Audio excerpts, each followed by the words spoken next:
Hoş geldiniz. Uzun zamandır film ve dizilerle alakalı bir video yapmıyordum ve size bugün bu konuyla alakalı yararlı olabilecek bir sürü noktaya değindiğim bir video yapmak istedim. Sizin için Amerikan ve İngiliz hocalara İngilizce için film dizi izlemenin nasıl yararlı olabileceğini sordum ve nasıl izlenmesi gerektiğini, altyazıları nasıl kullanılması gerektiğini, benim de kendimce taktiklerim var. İngilizceyi evde kendisi öğrenmiş bir insan olarak ve aynı zamanda da izleyebileceğiniz birkaç tane dizi önerisi de vereceğim size. Önerilere başlamadan önce şunu söylemek istiyorum. Dediğim gibi Amerikan ve İngiliz hocalarla konuştum. Her zamanki gibi bu hocalarla oturduğum yerden evimden şak diye konuşmamı sağlayan uygulama Cambly'di. Hemen kısaca Cambly'den bahsedeyim. Cambly, ana dili İngilizce olan hocalarla online bir şekilde pratik yapabileceğiniz, konuşabileceğiniz bir platform. Siz gayet giriş yapıp bu hocalarla istediğiniz zaman konuşabilirsiniz ya da kendinize haftalık konuşma programı hazırlayabilirsiniz. Atıyorum haftada 30 dakika gibi. Sınavlar için mi öğreniyorsunuz? İş için mi öğreniyorsunuz? Yoksa sadece speaking'inizi geliştirmek adına mı bir şeyler yapmak istiyorsunuz? Bunlardan herhangi birini seçebilirsiniz ya da hocanın aksanının nereli olduğunu seçebilirsiniz ve hocaların profillerine girip nereden mezun olduklarını,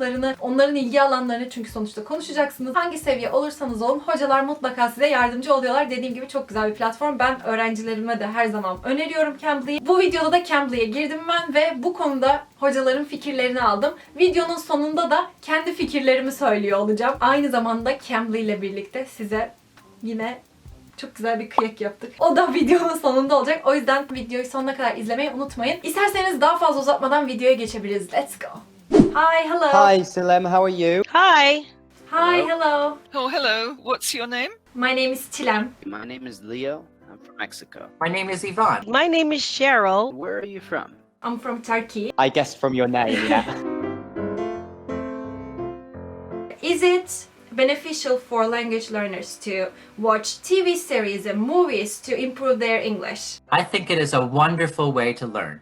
It gives you the opportunity to become familiar with certain characteristics, certain voices, and to be able to enjoy your learning experience at the same time. Yes, I think it's very important. Yeah, definitely. I mean, for me, I would say that the best way to learn a language is obviously going to the country that speaks the language.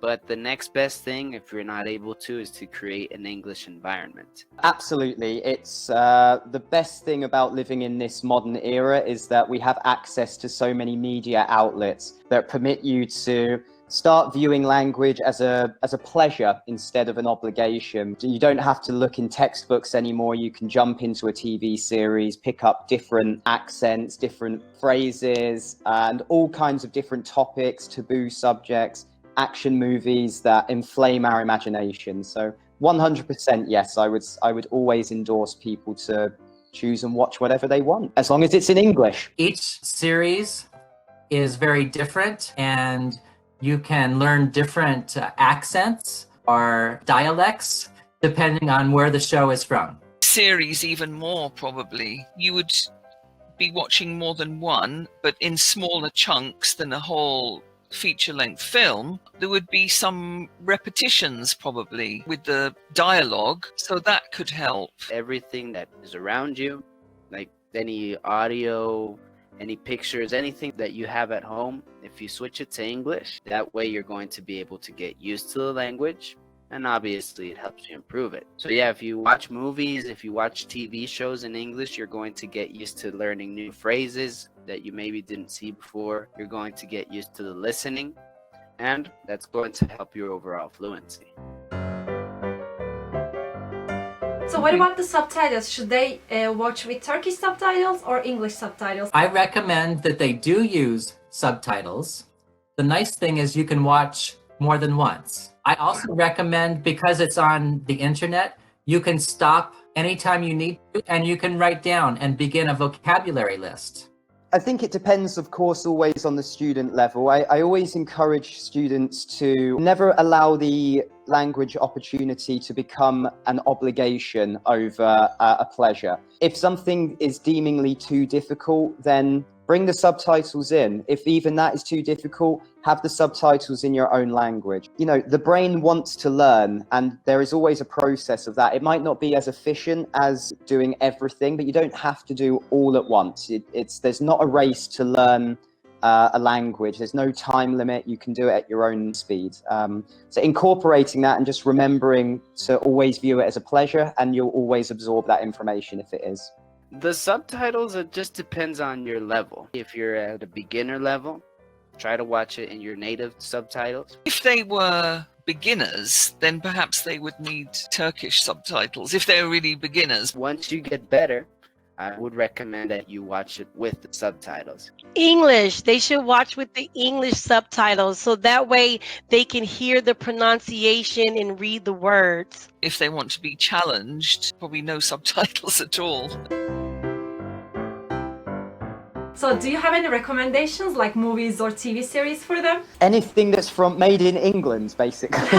Friends, because my children, all when they were children, it was something we could watch as a family because it's funny, and we've got the whole box set, I think, of all of the series. My favorite is the TV show Friends. It is funny. It is easy to watch. They don't tend to use very advanced vocabulary most of the time, and it's usually conversations that you will have when you get to know anyone new. There's a lot of documentary series. I would always recommend them because the actual speaking element is so much slower. That might mean it's not quite so natural, but it really allows students to feel good about themselves because it's a lot easier to understand and take everything in. I would always say that David Attenborough documentaries in particular would be my recommendation. I would recommend that people watch comedies because that way they're going to be able to learn a lot of phrases that we wouldn't usually see. Documentaries also.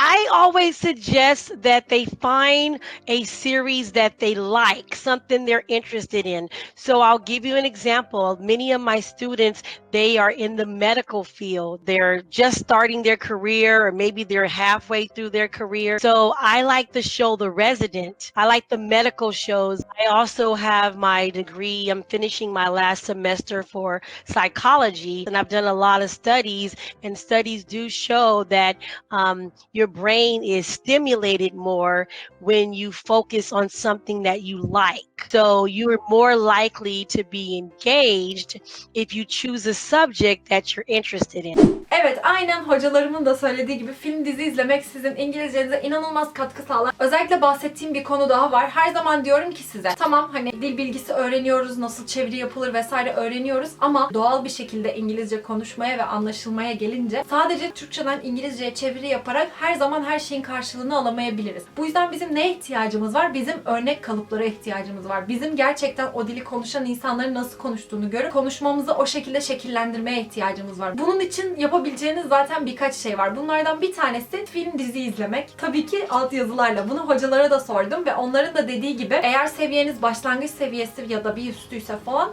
anlayamayabilirsiniz. Çok doğal bu. Bundan doğal hiçbir şey yok. Hemen moraliniz bozulmasın. Bir şeyi bir kere izlemeyin. Eğer dil öğreniyorsanız emek vereceksiniz. Ben her zaman şunu öneriyorum. 20 dakikalık bir dizi var diyelim. O bölümü Türkçe altyazılı izlerim önce. Olayları anlamış olurum. Daha sonra ikinci izleyişimde İngilizce altyazılı izlerim ve bu sefer olayları zaten bildiğim için, zaten neler döndüğünü anladığım için tamamen dile odaklanabilirim. En son üçüncü izlediğimde de her şeyi, altyazıyı da kaldırırım ve full sadece İngilizce izlerim ve anlamaya çalışırım. Az önce altyazılardan gördüğüm kelimeleri bir de konuşurlarken yakalamaya çalışırım. Bu da üçüncü yapacağım şey olur. Mesela ben de gökten zembille İngilizce filmleri anlayarak inmedim yani. İzleye izleye oldu. O kadar çok izledim ki şu anda arkadaşlar ben hiçbir şeyi Türkçe izlemiyorum. Haber okuyacaksam, bir bilgi araştıracaksam hepsini İngilizce yapıyorum. Çünkü ben de Türkiye'deyim. Yani ne kadar İngilizce öğretmeni olursam olayım Türkiye'deyim. Sonuçta eğer kullanmazsam gidiyor yani. O yüzden mümkün olduğunca böyle kendime maruz bırakmaya çalışıyorum. Dizi film çok fazla izleyen öğrencilerim sınıfta her zaman sivriliyorlar gerçekten. Daha rahat öğreniyorlar dili ve kelime hazneleri çok daha fazla oluyor her zaman. Dizi film izlediklerini belli ediyorlar İngilizceleriyle. Bunu bile bariz gördüm. Geçen gün izliyordum. Ben Ellen Show'u çok izliyorum YouTube'da, tamam. Talk show'ları falan çok izliyorum. Bu arada onları da öneririm. Onların da İngilizce altyazıları var. Geçen BTS komik olmuş işte Ellen'a. Grupta sadece bir kişi konuşuyor, tamam mı? İngilizce. Geri kalanları tek tük konuşuyor. Bir tanesi ama o kadar güzel konuşuyor ki. Rap Monster RM işte. Ellen soruyor Rap Monster'a, diyor ki hani İngilizce nasıl bu kadar güzel falan. Aslında benim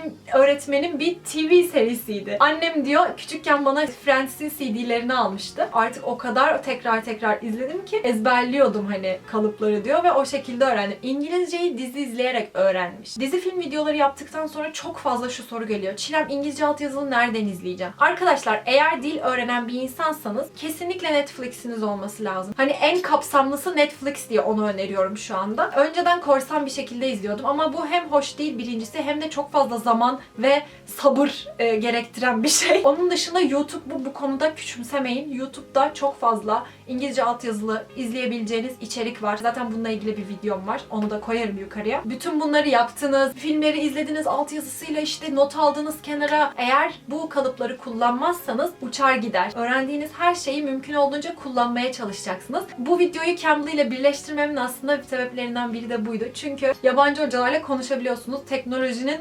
nimetlerinden bir tanesi. Oturun, gerçekten zaman harcayın bu işe. Hiçbir şey zaman ve emek harcamadan olmuyor. Ondan sonra öğrendiklerinizi bir arkadaşınızla ya da açın Cambly'i bir hocayla konuşun, pratik yapın ve emin olun unutmayacaksınız zaten sonrasında. Dizi film önerisiyle ilgili aslında ayrı bir video yapacağım. Ama hani bu videoda böyle ufak tefek birkaç öneri vereyim. Ben şunu fark ettim. Animasyon izlemek aslında çok fazla faydalı. Çünkü dublaj yaptıkları için sonradan üstte İngilizceleri acayip temiz oluyor. O yüzden birkaç tanesi de animasyon önereceğim. Hepsi Netflix'ten. Bir tanesi Rick and Morty. Çok güzel bir çizgi film. Zaten sevenler şu anda göz kırptı bile. Ondan sonra Disenchantment çıkmıştı. O da çok komik bir animasyon. Çizgi film. Bu arada Netflix'e Family Guy de geldi. O da çok komik bir çizgi film. Çizgi film dediğime bakmayın, çocuklar için gibi düşünmeyin sıkılırım diye. Gerçekten sıkılmayacaksınız. Çok eğlenceliler. Bu haftaki İngilizce videom bu kadardı. Umarım size faydalı olmuştur tüm bu anlattıklarım. Şimdi gelelim sizin şanslı gününüze. Bu referans koduyla Cambly'de 10 dakika ücretsiz konuşma yapabilirsiniz. Ayrıca Cambly'e bu videoyu sponsor olduğu için çok teşekkür ediyorum. Eğer bu videoyu beğendiyseniz ve bu tarz videoların daha fazla gelmesini istiyorsanız beğene basmayı unutmayın, yorum yapmayı unutmayın, beni sosyal medya hesaplarımdan takip etmeyi unutmayın.